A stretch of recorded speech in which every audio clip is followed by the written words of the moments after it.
Assalamualaikum warahmatullahi wabarakatuh. Halo para pecinta cerita horor tanah air. Selamat datang di channel Studio Malam. Terima kasih sudah mampir di sini. Semoga kalian dalam keadaan sehat, bahagia, dan siap merinding bersama kami. Cerita yang akan kalian dengarkan malam ini bukan sembarang kisah. Ini adalah potongan gelap dari desa yang pernah terlupakan.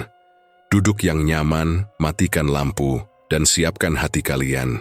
Karena cerita ini mungkin akan tinggal lebih lama dari yang kalian kira. Desa Pager Kencana berada di kaki pegunungan yang dinginnya menusuk tulang setiap kali matahari tenggelam. Malam selalu lebih panjang dari siang. Rumah-rumah beratap seng, jalan tanah yang becek jika hujan, dan suara kodok sawah yang bersahut-sahutan jadi irama biasa di sini. Di tengah kampung itu berdiri satu rumah tua berlumut, dikelilingi pagar, bambu rapuh, dan tumpukan botol jamu. Rumah itu milik Sri Mulyani, janda penjual jamu yang tinggal hanya berdua dengan anak perempuannya, Anjani. "Jangan keluar malam, Jani, apalagi kalau angin mulai berisik," kata Sri Mulyani sambil menyapu. Teras yang berdebu, Anjani hanya menunduk. Ia sudah terlalu sering mendengar kalimat itu sejak kecil. Malam selalu jadi hal yang dilarang. Tidak boleh main, tidak boleh keluar, tidak boleh tanya kenapa. Usianya kini menginjak 17 tahun, tapi hidupnya masih seperti anak kecil yang harus patuh tanpa boleh membantah.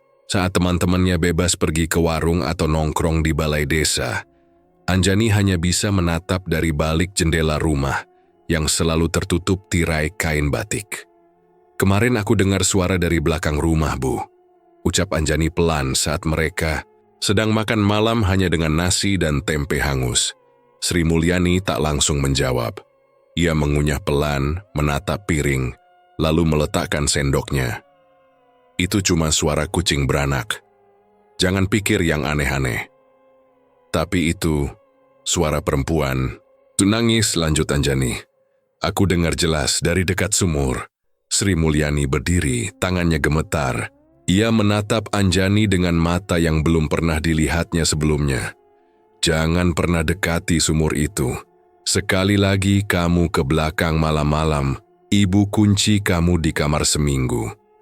Nada suaranya bukan lagi nada seorang ibu, tapi seperti orang Tinisi yang memakai wajah ibunya. Anjani diam, tapi kepalanya penuh tanya. Semakin hari semakin banyak hal aneh yang tak bisa ia abaikan. Dupa yang menyala tiap malam Jumat Kliwon, suara orang berbicara dari dapur saat ibunya sedang tidur, dan potret ayahnya yang tak pernah digantung di rumah ini. Setiap ia tanya soal masa lalu, ibunya hanya menjawab, "Yang penting kamu hidup tenang." Di sekolah, teman-temannya mulai menjauh. "Anjani, ibumu itu tukang pesugihan ya?" bisik seorang teman sambil menahan tawa. "Katanya suka ngumpet-ngumpet bakar sesajen," tambah yang lain. Anjani mencoba menahan diri, tapi tiap kali pulang sekolah, langkahnya terasa makin berat. Rumah yang dulu ia anggap tempat aman, kini mulai terasa seperti perangkap yang perlahan menutup. Ia pernah mencoba protes, tapi ibunya langsung berlutut dan menangis, berkata bahwa ia satu-satunya yang ibu punya. Hari itu teman-teman sekelas sepakat akan berkemah di bukit kecil di pinggir desa. Mereka mengundang Anjani. Ia ragu, tapi ini bisa jadi momen untuk keluar dari rumah walau hanya semalam. "Bu, minggu depan aku mau ikut kemping. Cuma semalam, sama teman-teman sekelas," kata Anjani sambil menyiapkan teh sore. Sri Mulyani menghentikan aktivitasnya. Ia menoleh cepat, lalu mengangkat tangan seolah hendak menampar, tapi tangannya berhenti di udara. "Tidak, kamu tidak kemana-mana, apalagi malam, jangan pernah minta izin begitu lagi." Wajahnya pucat, bibirnya gemetar. Tapi yang paling menakutkan dari semua itu adalah matanya. Mata yang menyimpan sesuatu yang tak bisa dijelaskan. "Tapi kenapa, Bu? Aku bukan anak kecil lagi. Masa aku nggak boleh main sekali saja?" Karena kamu belum waktunya tahu," teriak Sri Mulyani sebelum akhirnya terduduk dan memalingkan muka. Anjani mundur. Tubuhnya dingin. Bukan karena marah, tapi karena takut. Kalimat ibunya tidak masuk akal, tapi nada suaranya terdengar seperti orang yang sedang melawan sesuatu di dalam dirinya sendiri. Sesuatu yang selama ini ditutup rapat. Malam itu udara lebih dingin dari biasanya. Anjani tidak bisa tidur. Ia duduk di pojok ranjang, menatap ke arah lemari tua di sudut kamar. Dari celah pintu ia bisa melihat ibu sedang membakar sesuatu di dapur sambil berbisik. Dupa menyala, cahaya merah menyebar ke dinding rumah. Ada suara ketukan lembut dari arah belakang, seolah seseorang sedang memanggil. Anjani menutup telinganya dengan bantal, tapi suara itu tetap menembus. Ketukan, suara bisik, lalu tangisan lirih. Ia ingin bangun dan keluar dari kamar, tapi tubuhnya gemetar. Ia ingin bertanya lagi pada ibunya, tapi takut akan jawaban yang mungkin akan mengubah segalanya. Ia hanya bisa menunduk, memejamkan mata, dan berharap pagi segera datang. Tapi malam di pagar kencana tidak pernah cepat, dan rumah itu tidak pernah benar-benar tidur. Bukan karena jawaban belum didapat, tapi karena rasa percaya dalam diri Anjani mulai goyah. Rumah yang selama ini ia tinggali bersama ibunya tak lagi terasa seperti rumah. Dan ibunya sendiri tak lagi terasa seperti ibu. Seminggu telah berlalu sejak malam ketika suara dari belakang rumah membuat Anjani sulit tidur. Sejak saat itu, ia merasa seisi rumah ikut berubah. Bukan hanya suhu yang terasa lebih dingin, tapi juga dinding, lantai, bahkan napas ibunya. Semuanya terasa asing. Setiap kali ia pulang sekolah, bau busuk menyambut dari arah dapur.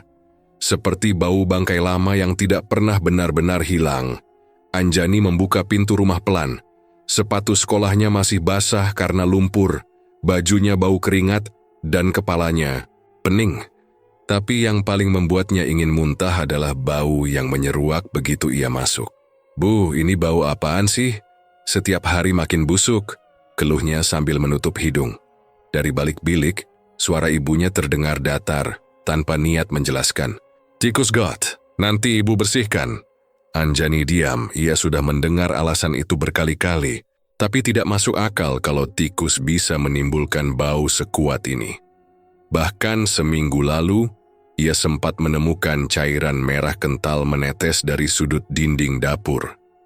Ketika ia tunjukkan, ibunya hanya menjawab, "Kecap tumpah."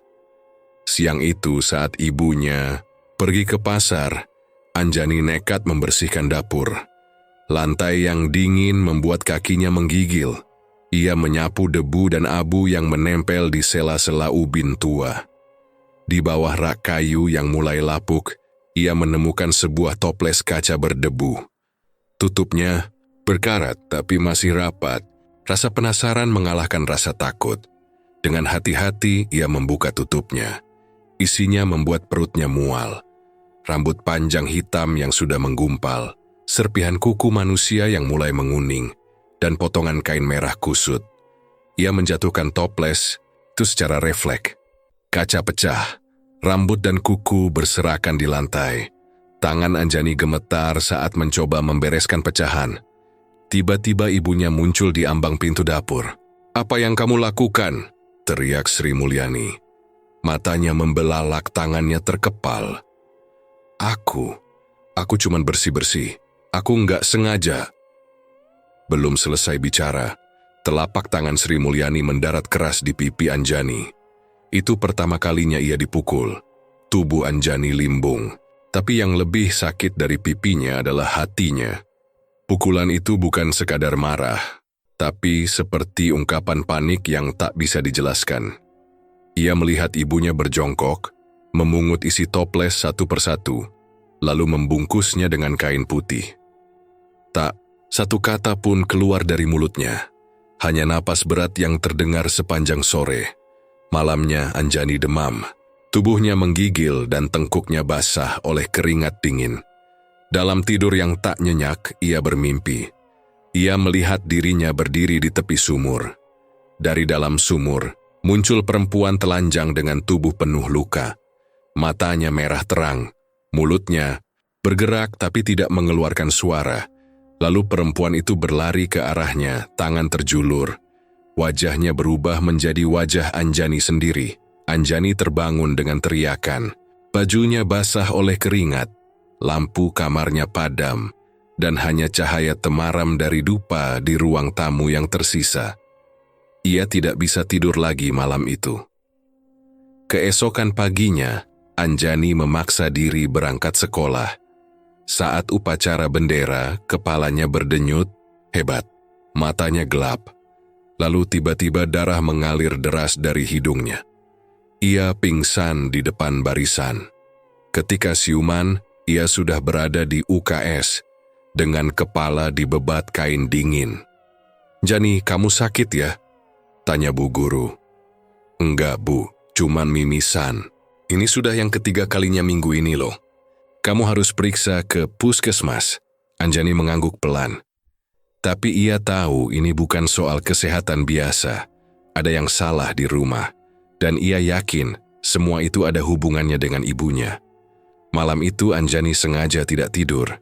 Ia menunggu sampai lampu kamar ibunya padam, lalu keluar pelan-pelan dari kamarnya. Suasana rumah hening, hanya suara kodok dan angin dari luar yang terdengar. Dari sela pintu kamar ibunya yang tidak sepenuhnya tertutup, Anjani mengintip. Ia melihat ibunya duduk bersila di depan meja kecil. Di depannya, selembar foto dirinya diletakkan di atas mangkuk tanah liat. Sri Mulyani membaca sesuatu yang terdengar seperti doa, lalu menyalakan korek api dan membakar foto itu perlahan. Abu dari foto berterbangan, lalu dicampur dengan cairan hitam pekat yang ia tuangkan dari botol kecil. Anjani menahan napas. Tenggorokannya kering. Tubuhnya ingin berlari, tapi kakinya seperti dipaku ke lantai. Perlahan, ia kembali ke kamar, berbaring, di tempat tidur dengan tubuh gemetar. Ia tak tahu harus marah atau takut. Yang jelas malam itu ia tidak lagi bisa melihat ibunya dengan cara yang sama. Dan yang paling menyakitkan adalah perasaan yang tak bisa ia ungkap. Bahwa ibu kandungnya sendiri mungkin sedang menyiapkannya bukan untuk dilindungi, tapi untuk diserahkan. Musim kemarau belum beranjak dari pagar kencana. Sungai kecil yang biasanya mengalir di pinggir desa kini berubah jadi jalur tanah retak. Bau lumpur dan bangkai ikan busuk menguar ke seluruh penjuru. Warga mulai menggali tanah sekitar untuk mencari sumber air. Hari itu mereka menemukan sesuatu yang tidak pernah mereka harapkan, tulang manusia. Letaknya hanya beberapa langkah dari sumur tua di belakang rumah Anjani. Suara gaduh dari luar rumah membangunkan Anjani. Pagi itu, ia mendekati jendela dan melihat beberapa warga berkumpul di tepian sungai yang mengering. Ada yang membawa cangkul, ada yang memanggil perangkat desa. Anjani memperhatikan dengan cemas. Pandangannya jatuh pada sumur tua yang terletak di ujung belakang pekarangan rumahnya. Entah kenapa, dadanya terasa sesak. Beberapa saat kemudian, suara teriakan terdengar. "Ini bukan tulang binatang, Pak. Ini tulang tangan manusia." Anjani menelan ludah, kakinya lemas. Ia melangkah mundur, menabrak kursi, lalu terduduk. Sri Mulyani masuk dari dapur sambil membawa baskom, wajahnya datar. "Kenapa kamu pucat begitu?" "Di pinggir sungai." "Warga nemu tulang, Bu, dekat sumur," jawab Anjani lirih. Sri Mulyani tak berkata apa-apa. Ia hanya memalingkan wajah dan menyalakan dupa.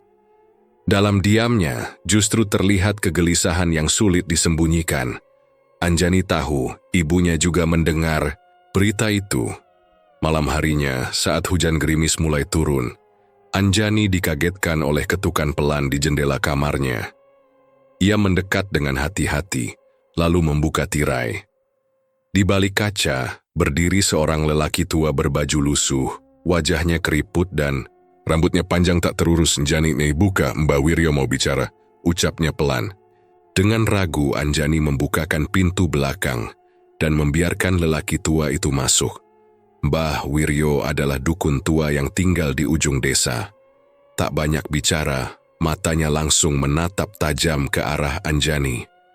"Kamu harus pergi malam ini juga. Jangan tidur di rumah ini," katanya tanpa basa-basi. Kenapa, Mbah?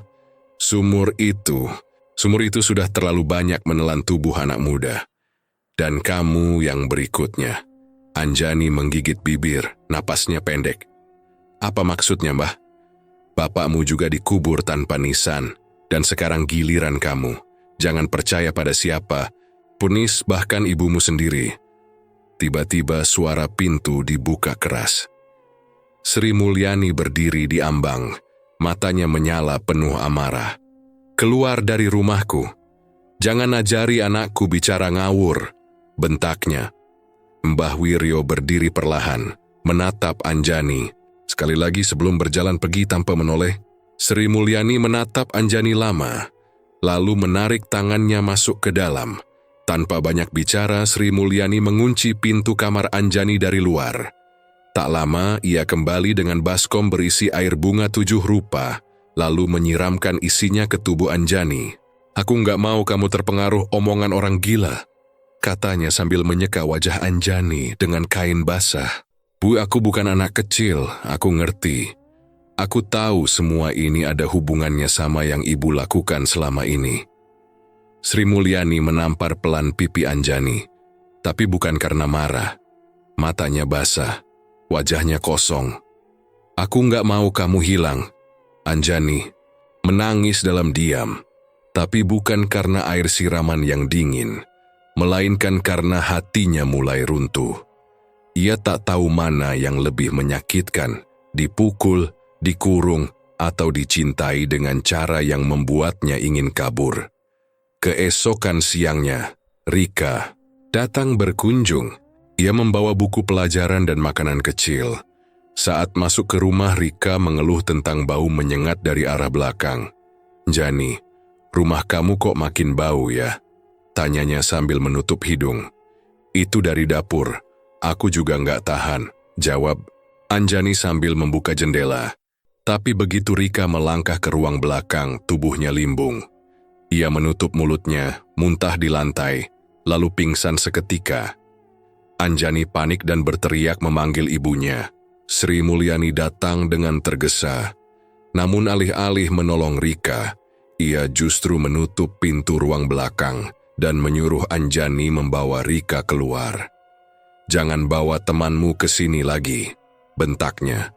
Tapi dia pingsan, Bu. Keluar, bawa dia. Keluar sekarang. Dengan susah payah, Anjani menyeret tubuh Rika ke teras. Beberapa warga yang kebetulan lewat membantu, lalu membawa Rika pulang. Salah satu ibu sempat berbisik, wajar aja pingsan. Dulu juga ada yang muntah darah waktu masuk ke rumah itu. Rumah tua yang pernah dipakai ritual pesugihan. Ibunya Anjani itu dulunya bukan orang biasa. Anjani mendengarnya. Ia tidak menanggapi, tapi dadanya panas. Kata-kata itu seperti duri yang menusuk lebih dalam. Apa yang dulu hanya desas-desus kini mulai terdengar masuk akal. Terlalu banyak yang aneh. Terlalu banyak yang tidak dijawab. Malamnya, Anjani duduk diam di kamar. Matanya menatap dinding, ia tak berani tidur. Dan kali ini, bukan karena takut pada sosok gaib, tapi pada kenyataan bahwa ibu kandungnya sendiri bisa saja bukan pelindung, melainkan ancaman. Dalam pikirannya, satu-satunya hal yang terus terulang adalah keinginan untuk pergi. Tapi pergi kemana? Dengan siapa? Dan yang paling ia takutkan, apakah masih sempat? Pagi di Pagar Kencana tidak lagi seperti biasa. Sejak penemuan tulang belulang di pinggir sungai, desa jadi lebih sunyi, seolah semua orang memilih berbicara, hanya dalam bisik. Anjani tidak pergi sekolah, ibunya memaksanya tetap di rumah bahkan tidak diizinkan keluar halaman. Pada sore ketiga, Sri Mulyani tiba-tiba mengemasi beberapa baju, membawa Anjani naik ojek ke arah luar desa. Menyusuri jalan, setapak menuju arah hutan bambu yang jarang dilewati orang. Bu, kita mau kemana? Tanya Anjani saat motor yang mereka tumpangi mulai memasuki jalur licin penuh daun kering. Menjauh dari mulut orang. Kamu butuh tempat yang tenang, jawab Sri Mulyani singkat. Tapi kenapa harus di hutan? Ibu yang tahu, kamu cukup ikut. Anjani diam, tapi matanya menatap tajam ke jalan setapak yang kian sempit. Setelah motor berhenti, mereka melanjutkan dengan berjalan kaki hampir 1 jam. Di tengah hutan bambu, berdiri sebuah rumah panggung kayu. Catnya mengelupas dan atapnya sebagian berlubang. Di depannya berdiri seorang lelaki tua buta dengan tubuh kurus dan tangan yang selalu menggenggam tongkat rotan. "Kamu bawa anak itu," katanya pada Sri Mulyani tanpa melihat. Akhirnya sampai juga waktunya. Anjani menatap ibunya. "Siapa dia, Bu?" "Beliau yang jaga garis darah keluarga kita." "Garis darah apaan? Kita ini keluarga apa sih sebenarnya?" Sri Mulyani menunduk lalu berjalan masuk. "Sudah, masuk saja." Malam tiba tanpa banyak suara. Rumah itu hanya diterangi lampu minyak dan bau daun kering terbakar dari dapur belakang. Anjani duduk di sudut, tubuhnya dingin, sementara Sri Mulyani menyiapkan sesuatu di dapur. Tak lama ia membawa sebuah mangkuk tembikar berisi cairan pekat berwarna hitam kehijauan. "Minum ini," katanya datar. "Apa ini?" "Obat. Biar kamu kuat." Anjani menolak, tapi Sri Mulyani memaksa. Tangannya menahan rahang Anjani, dan dalam sekali tuang, cairan itu masuk ke mulut. Rasanya pahit seperti tanah dan besi karat. Dalam hitungan detik perutnya panas. Ia muntah darah ke lantai, tubuhnya menggigil, napasnya terengah. "Aku mau pulang. Kenapa ibu kayak gini?" Tangis Anjani pecah. Sri Mulyani memeluknya, tapi pelukannya terasa dingin, seperti bukan lagi pelukan ibu. "Maafkan ibu. Ini satu-satunya jalan." Anjani pingsan malam itu. Saat ia sadar keesokan harinya, tubuhnya lemas. Saat mengganti baju, ia melihat di perut bagian bawah ada luka seperti bekas bakaran bulat. Merah kehitaman dan terasa perih jika disentuh. Ia panik, membuka pintu depan, dan berlari keluar. Tapi langkahnya dihentikan Sri Mulyani yang muncul dari balik semak. "Mau kemana?" "Aku mau pulang, aku nggak mau di sini." "Kamu nggak bisa pulang sekarang. Aku ini anak ibu atau bukan?" "Anak ibu, tapi kamu juga anak dari perjanjian ini." Tangan Sri Mulyani menyeret Anjani kembali ke dalam rumah. Anjani meronta tapi kalah kuat. Sri Mulyani membuka pintu bawah rumah panggung dan mendorong Anjani masuk ke ruang gelap yang hanya berisi tanah lembab dan bau anyir. Pintu dikunci dari luar. Anjani menjerit memukul kayu sekuat tenaga, tapi tak ada yang menjawab. Waktu berjalan lambat di ruang sempit itu. Bau tanah memenuhi hidung, dan tikus-tikus berlarian di pojok. Anjani menangis sampai suara habis. Tubuhnya kedinginan, dan kulitnya gatal oleh tanah yang menempel. Ia merasa seperti dikubur hidup-hidup. Menjelang sore, suara langkah kaki terdengar dari atas. Lalu suara pelan memanggil, "Anjani, kamu di dalam?" Anjani mengenali suara itu. "Leman, tolong aku, tolong buka pintunya." Leman adalah pemuda desa yang kadang membantu ibunya mengangkat galon atau membawakan jamu ke pasar. Diam-diam ia sering memberi perhatian lebih ke Anjani. Leman berusaha membuka kunci, tapi belum sempat berhasil. Suara desisan terdengar dari semak-semak. Seekor ular besar muncul dari tanah, melingkar cepat di kaki Leman dan menggigit pahanya. Gejatah menggeliat kesakitan. "Leman, Leman, tolong bangun. Jangan tinggalin aku di sini." Anjani menjerit, tapi pintu tetap terkunci. Suara Leman melemah. Ia hanya sempat menatap mata Anjani sejenak sebelum akhirnya terkulai. Malam kembali turun. Dan di ruang sempit itu, Anjani hanya bisa duduk dengan tubuh menggigil. Kakinya dingin, tangannya gemetar. Tapi yang paling menyakitkan adalah hatinya. Ia tidak lagi mengerti apakah ibunya benar-benar masih seorang ibu, atau hanya seseorang yang sedang menyiapkan tubuhnya untuk sesuatu yang tidak ia pahami. Sesuatu yang perlahan menghapus arti hidup yang ia kenal sejak lahir. 3 hari sebelum malam Jumat Kliwon, langit pagar kencana tak pernah benar-benar terang. Matahari sering tertutup kabut tebal, dan angin bertiup aneh, membawa bau anyir dan bau bunga layu. Setelah insiden di rumah hutan itu, Sri Mulyani membawa Anjani pulang tanpa sepatah kata pun. Tapi rumah mereka kini tidak lagi seperti dulu. Seisi rumah seolah tahu bahwa waktu sedang menghitung mundur. Sejak kembali dari hutan, Sri Mulyani tidak bicara apa-apa kecuali untuk menyuruh atau melarang. Tidak ada tanya kabar, tidak ada penjelasan. Hanya perintah singkat yang diucapkan dengan wajah datar dan mata kosong. Masukkan air ke bak.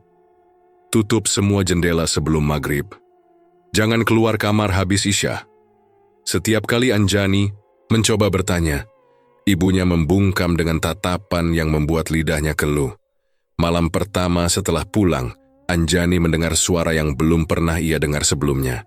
Suara gamelan dari belakang rumah, irama pelan tapi berat. Di sela dentingan itu ada suara lain, seperti orang menangis. Tangisan panjang yang datang dari sumur. Ia menyibak tirai dan menatap keluar. Tak ada siapa-siapa di halaman. Tapi suara itu tetap terdengar, bahkan semakin dekat. Ia mundur pelan menutup jendela, lalu duduk memeluk lutut di atas kasur. Waktu berjalan lambat. Suara gamelan dan tangisan seolah menempel di dinding kamar. Keesokan harinya, Anjani memaksa keluar rumah. Ia nekat pergi ke pasar, sekadar menghirup udara ramai dan mencari pelarian. Tapi orang-orang mulai menjauh darinya. Pedagang yang dulu ramah menolak menyapanya. Seorang ibu yang menjual sayur tiba-tiba membalik badan ketika Anjani hendak menyapa. Seisi pasar seperti tahu sesuatu. Sesuatu yang Anjani sendiri belum sepenuhnya mengerti. Di sudut pasar, Rika berdiri dengan wajah pucat. Saat melihat Anjani, ia langsung menarik tangannya. Kamu harus pergi dari desa ini, katanya tegas. Rika, aku nggak tahu semuanya, tapi aku tahu kamu dalam bahaya. Aku mimpi buruk setiap malam sejak pingsan di rumahmu. Rika, ibu, jangan percaya siapapun, bahkan ibumu sendiri. Anjani terpaku, ingin bicara lebih jauh, tapi Rika sudah pergi seolah takut terlalu lama berdekatan. Langkah Anjani terasa berat saat kembali ke rumah. Tapi satu hal sudah tumbuh di kepalanya. Ia harus kabur. Malam itu juga, kalau bisa. Sore menjelang maghrib, ia mengemas tas kecil. Beberapa potong baju, uang 50 ribuan yang ia ambil diam-diam dari dompet ibunya. Dan sebotol air. Ia menunggu ibunya tidur. Lalu keluar lewat pintu belakang. Langkahnya cepat menembus semak, menyusuri pinggiran kebun singkong, lalu masuk ke ladang jagung. Tapi belum jauh, suara langkah memburu dari belakang membuatnya berhenti. Jani, berhenti! Suara ibunya terdengar seperti teriakan yang tidak berasal dari tenggorokan manusia. Anjani berlari, tapi kakinya terpeleset, tubuhnya jatuh ke lumpur. Sri Mulyani menarik rambutnya, menyeretnya kembali seperti menangkap hewan buruan. Anjani menjerit, menendang, memukul, tapi ibunya tak goyah. Tangannya kuat, wajahnya dingin, matanya seperti bukan mata ibu yang ia kenal. Di rumah, Anjani dikunci lagi di kamar. Tapi sebelum itu, ibunya membawa sebuah kotak kayu dari lemari dapur. Tanpa sepatah kata, Sri Mulyani membukanya di depan Anjani. Di dalamnya ada puluhan foto. Foto anak perempuan, semuanya berbeda wajah, tapi punya satu kesamaan. Di perut masing-masing, ada bekas luka lingkaran seperti yang dimiliki Anjani. Siapa mereka? Tanya Anjani. Suaranya gemetar.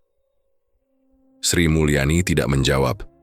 Ia menutup kotak itu dengan pelan, lalu keluar kamar dan mengunci pintu dari luar. Tidak ada penjelasan. Tidak ada permintaan maaf. Hanya keheningan yang kini lebih menyiksa dari jeritan. Anjani terduduk di lantai kamar, memeluk lutut, memandangi langit-langit yang mulai basah oleh rembesan air hujan. Di luar, suara gamelan terdengar lagi, tapi kali ini lebih pelan. Lebih jahilnya, dan lebih menusuk. Ia tahu sekarang, ia bukan satu-satunya. Ia bukan yang pertama, tapi ia juga belum tahu apakah akan menjadi yang terakhir. Malam itu langit pagar kencana, diselimuti mendung tebal, tapi hujan tak turun. Angin kencang menerpa atap-atap rumah dan menggoyangkan dedaunan, menciptakan suara lirih yang seperti bisikan. Rumah Sri Mulyani tampak gelap. Dupa masih menyala di ruang tamu dan dari balik tirai kamar, cahaya merah temaram berkedip tak menentu. Di luar pagar bambu, sosok tua berjalan pelan, membawa tas kulit yang sudah usang. Mbah Wiryo berdiri di depan pintu rumah Sri Mulyani. Tangannya mengetuk perlahan tapi pasti. Suara pintu dibuka terdengar dari dalam, lalu tubuh Sri Mulyani muncul di ambang. "Kau datang malam-malam begini mau apa?" Suaranya rendah tapi keras. "Aku mau bicara, ini soal anakmu." "Jangan kau teruskan ini Mulyani," ucap Mbah Wiryo. "Pulang, jangan ganggu keluargaku," jawab Sri Mulyani dingin. "Anakmu tak tahu apa-apa, dia masih bisa diselamatkan." Sri Mulyani menyipitkan mata lalu mendorong dada Mbah Wiryo. "Kau pikir aku minta pendapatmu? Kau cuma dukun tua yang hidup dari ketakutan orang." Mbah Wiryo mundur selangkah. Tatapannya tidak marah, hanya pilu. "Kalau dia mati, bukan cuma darahnya yang kau ambil, tapi jiwamu sendiri akan ditarik ke dalamnya." Sri Mulyani menutup pintu tanpa berkata apa-apa.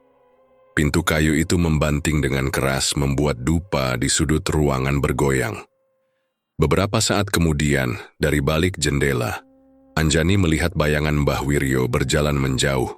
Ia mengendap keluar lewat pintu belakang, menyusul langkah pincang lelaki tua itu. "Mbah," panggilnya lirih. Mbah Wiryo berhenti lalu menoleh perlahan. "Kamu harus cepat, waktumu tidak banyak." "Aku tahu, Mbah. Ibu bukan lagi seperti dulu." Mbah Wiryo mengangguk. "Ibumu pernah datang padaku. Dulu sekali, dia menangis minta bantuan waktu suaminya meninggal dan ia kehilangan segalanya. Ia ditolak oleh saudara-saudaranya dan hidupnya jatuh miskin." Anjani menatap tanah. Lalu dia mencari jalan pintas. Ia pergi ke Gunung Kendalisada bertemu dengan orang yang menawarkannya kesaktian, kecantikan, dan uang. Tapi ada syarat. Ketika anak kandungnya berusia 17, dia harus menyerahkannya. 17, bisik Anjani. "Itu usiaku sekarang." Mbah Wiryo mengangguk pelan. "Kamu bukan yang pertama, tapi kamu bisa jadi yang terakhir, kalau kamu kuat."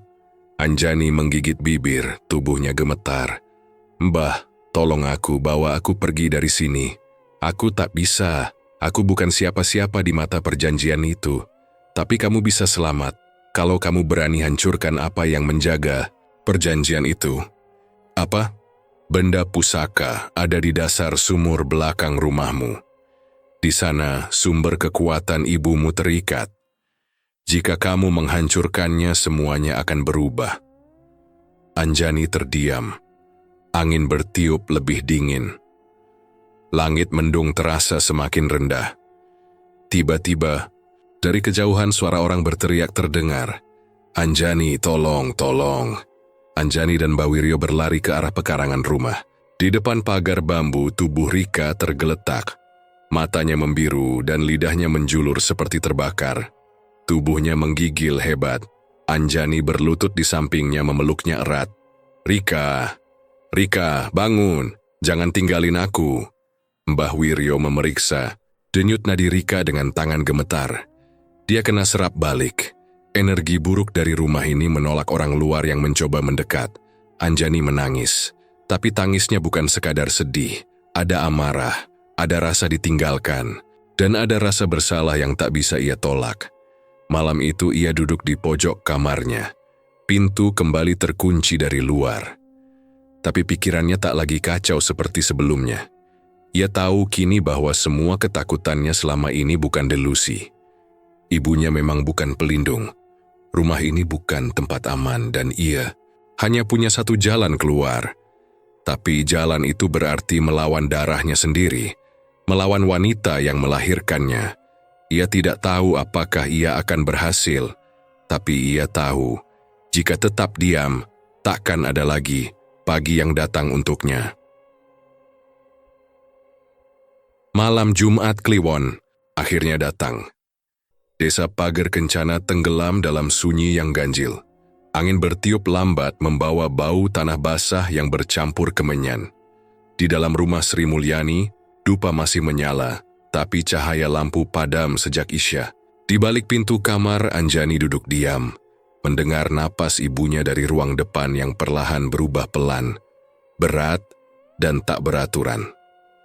Anjani menunggu sampai suara itu benar-benar hilang. Ia mengendap, membuka kunci jendela kamar dengan pelan. Tubuhnya masih menggigil, tapi tangannya menggenggam tali tambang yang telah ia gulung dari gudang, dan senter kecil yang disembunyikan di balik baju. Ia melangkah keluar, tanpa alas kaki, menyusuri samping rumah menuju arah sumur di belakang. Langit gelap, tapi tak hujan. Tanah lembab menempel di kakinya. Di depannya, sumur tua berdiri diam. Ujung bibir sumurnya berlumut dan lubangnya gelap, pekat. Ia mengikat tambang ke batang pohon nangka yang tumbuh tak jauh dari situ. Bismillah, gumamnya pelan, lalu mulai menuruni sumur. Turunnya perlahan, dinginnya air menempel di dinding sumur. Semakin ke bawah, bau amis mulai menyengat. Setelah hampir 10 meter, kakinya menyentuh dasar. Lumpur setinggi mata kaki menyambut. Ia mengarahkan senter. Cahaya jatuh ke sebuah benda besar di sudut. Tertutup kain merah tua. Anjani mendekat. Ia buka kain itu perlahan. Di bawahnya, sebuah guci besar berwarna hitam berdiri kokoh. Di sekitarnya, genangan darah tua dan gumpalan rambut panjang. Cairannya tidak bergerak, kental dan lengket. Tapi yang paling membuatnya merinding adalah mata. Sepasang mata mengambang di antara rambut dan darah. Tubuhnya menegang. Dia memalingkan wajah, lalu meraih batu sebesar kepalan tangan dari sisi sumur. Tangannya gemetar. Ia angkat batu itu tinggi-tinggi, bersiap menghantam guci. Tapi sebelum batu jatuh, sesuatu menarik punggung bajunya kuat-kuat hingga ia terlempar ke lumpur. Di depannya muncul sesosok hitam tinggi besar. Tubuhnya gemuk tanpa wajah, hanya rongga kosong di bagian kepala. Nafasnya berat. Anjani mundur, menyeret tubuhnya ke belakang, berusaha bangkit. Sosok itu mengangkat tangan seperti hendak meremukkan kepala Anjani. Anjani, jangan sentuh guci itu. Suara Sri Mulyani menjerit dari atas. Ibunya melompat turun ke sumur. Entah dari mana datangnya tenaga. Ia menyerang sosok hitam itu dengan ranting bambu yang tajam. Tapi sosok itu mendorongnya keras ke dinding. Anjani memekik, lalu meraih batu yang tadi sempat ia jatuhkan. Dengan seluruh tenaga yang tersisa, ia menghantamkan batu itu ke guci. Suara retak terdengar keras. Guci retak. Sekali lagi ia hantam, kali ini lebih keras, guci pecah. Darah tumpah membasahi kaki mereka. Rambut dan isi guci menyebar ke lantai sumur. Sosok hitam itu meraung. Tubuhnya membakar sendiri, lalu menghilang dalam kabut. Anjani terengah. Tangannya berdarah terkena pecahan guci. Di sisinya Sri Mulyani tergeletak dengan mata terbuka dan wajah pucat. Tubuhnya gemetar hebat. Lalu mendadak diam. Ibu, ibu. Anjani memeluk tubuh ibunya. Tapi tak ada respons. Napasnya tak terdengar. Matanya kosong menatap dinding sumur. Anjani menepuk-nepuk pipinya. Ibu, bangun bu, jangan tinggalin aku. Tapi Sri Mulyani hanya diam, tak bergerak, tak bersuara. Anjani memeluk tubuh ibunya erat. Tapi tubuh itu dingin. Tangannya mengelus rambut ibunya perlahan. Ia menangis. Tanpa suara, bukan karena takut. Bukan karena darah, tapi karena rasa hampa yang tiba-tiba merambat dalam tubuhnya. Ia tak tahu, apakah barusan ia menyelamatkan dirinya, atau membunuh orang yang paling ia harapkan bisa berubah. Di dasar sumur yang berlumpur dan basah, Anjani hanya bisa duduk sambil menggenggam tangan ibunya yang dingin. Dan mata itu, mata yang mengambang, tadi masih belum tertutup, seolah menyaksikan semuanya tanpa berkedip. Pagi di Pager Kencana tak lagi terasa seperti pagi. Awan kelabu menggantung rendah, dan angin yang bertiup tidak membawa segar, hanya bau tanah basah dan dupa basi. Warga menemukan tubuh Sri Mulyani di dasar sumur belakang rumahnya, tergeletak, kaku di antara lumpur dan pecahan guci. Anjani duduk di ambang pintu rumah, diam, wajahnya kotor, rambutnya kusut. Tidak ada yang berani menyentuhnya terlalu dekat. Tubuh Sri Mulyani dibaringkan di ruang tengah, ditutup kain putih tipis. Beberapa tetangga berdatangan, tapi hanya berdiri di luar pagar bambu.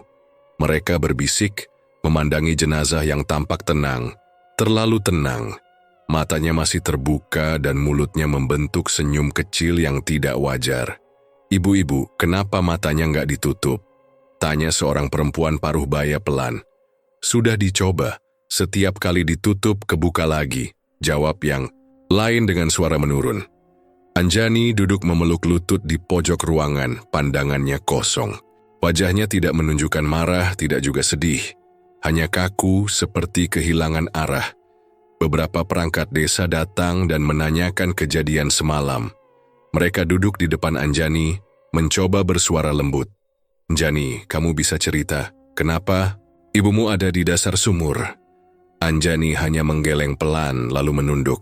Air matanya jatuh tapi tidak disertai suara. "Apakah kamu yang menurunkannya?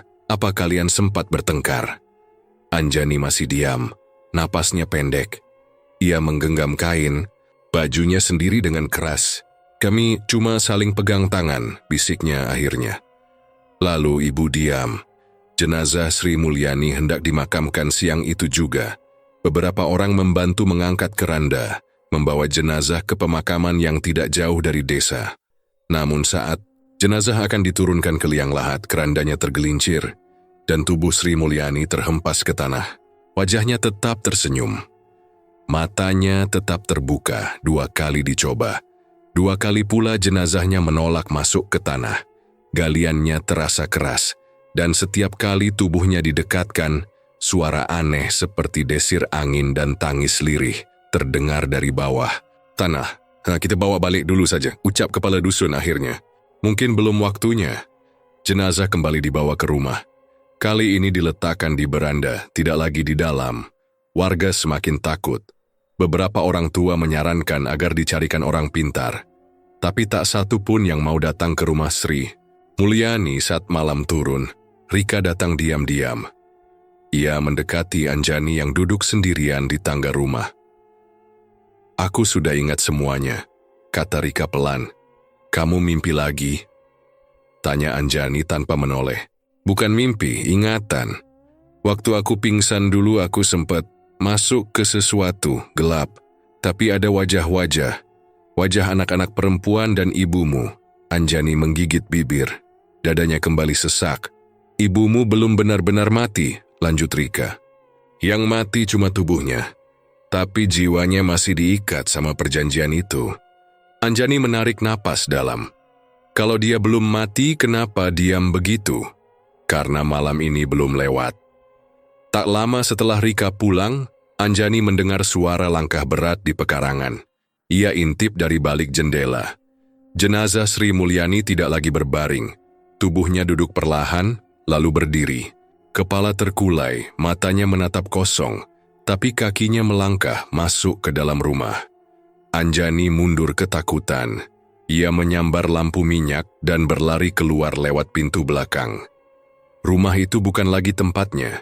Ia berlari ke arah ujung desa, menuju gubuk kecil di balik pohon beringin tua. Rumah Mbah Wiryo. Mbah Wiryo membuka pintu sebelum Anjani sempat mengetuk, seolah sudah menunggu. "Dia sudah bangkit?" tanyanya datar. Anjani mengangguk dengan napas tersengal. "Dia nyari aku karena kamu belum lepas dari ikatannya," ucap Mbah Wiryo. "Dan malam ini adalah malam terakhir. Kalau tidak diputus sekarang, dia tidak akan pernah pergi. Jiwanya akan berkeliaran, terus mencari tubuh. Dan kamu satu-satunya pintu." Anjani menunduk, tangannya gemetar. Suara gamelan samar terdengar dari kejauhan, seperti suara yang sudah terlalu sering ia dengar. Tapi kali ini bukan dari sumur. Suara itu datang dari dalam dirinya sendiri. Dan yang ia rasa bukan hanya takut, tapi perih, yang tidak tahu ujungnya. Langit pagar kencana malam itu kosong. Tidak ada bintang, tidak ada angin. Rumah-rumah tertutup rapat seolah seluruh desa sedang menahan napas. Dari jauh hanya suara gemerisik dedaunan dan langkah kaki satu orang yang terdengar pelan. Di belakang rumah yang tak lagi dipenuhi dupa, di pinggir sumur yang mulai retak, Anjani duduk sendiri. Di tangannya, selembar foto lama tergenggam erat. Anjani menatap foto itu lama. Ia masih kecil di dalam gambar, tertawa di pangkuan ibunya. Wajah Sri Mulyani muda tampak segar, dengan senyum yang pernah ia kenali. Tapi waktu telah mengubah semuanya. Senyum itu hilang, diganti oleh sorot mata tajam, lalu menjadi hampa. Dan sekarang yang tersisa hanya kenangan. Ia duduk diam, tak menangis, hanya menunggu. Malam ini terlalu sunyi, bahkan suara kodok dan jangkrik pun tak terdengar. Tanah di sekitarnya lembab, batu di pinggir sumur dingin menusuk kulit. Tapi ia tak bergerak. Ia menanti sesuatu, meski tak tahu bagaimana itu akan datang. Langkah kaki tanpa suara muncul dari belakangnya. Anjani tidak menoleh. Ia tahu siapa yang datang. "Ibu," bisiknya pelan. Sosok Sri Mulyani muncul perlahan duduk di sebelahnya. Tubuhnya masih mengenakan daster batik lusuh. Kakinya tak menyentuh tanah. Matanya kosong, tapi ada air yang menggenang di pelupuknya. Tangannya terlipat di pangkuan, seperti seseorang yang sedang menahan sesuatu terlalu lama. "Anjani," suara itu berat nyaris bergetar. "Maafkan ibu," Anjani tak menjawab. Ia menatap lurus ke arah sumur.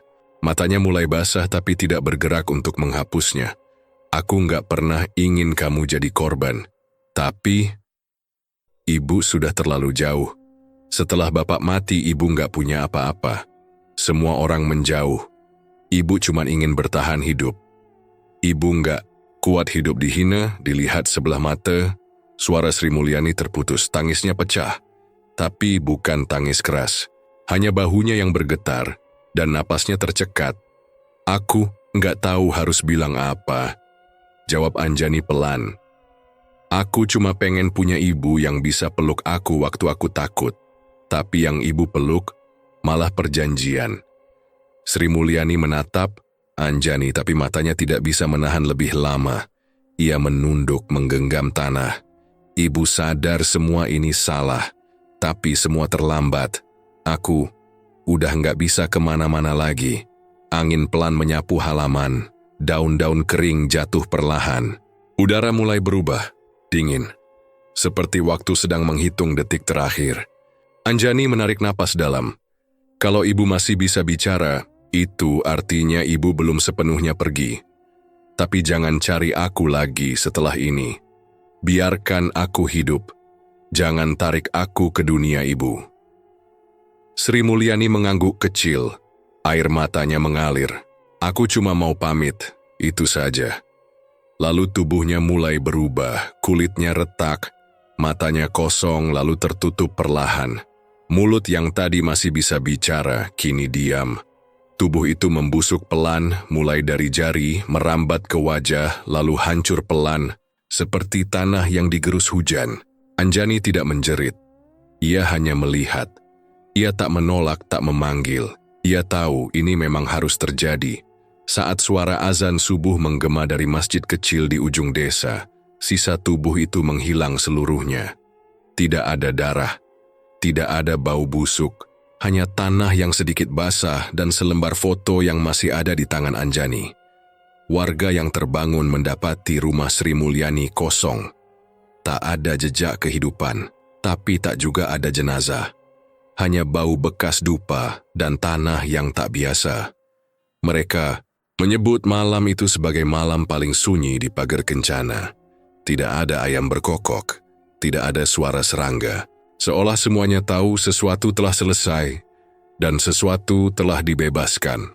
Pagi itu Anjani berjalan pelan keluar dari desa tanpa menoleh ke belakang. Bajunya kotor, wajahnya letih, tapi langkahnya tetap. Ia tidak tahu akan kemana, tapi ia tahu ia tidak akan kembali. Desa ini tak menyisakan tempat untuknya. Ia membawa luka yang tak bisa sembuh. Tapi ia masih bernapas, ia masih hidup. Dan untuk saat ini, itu cukup.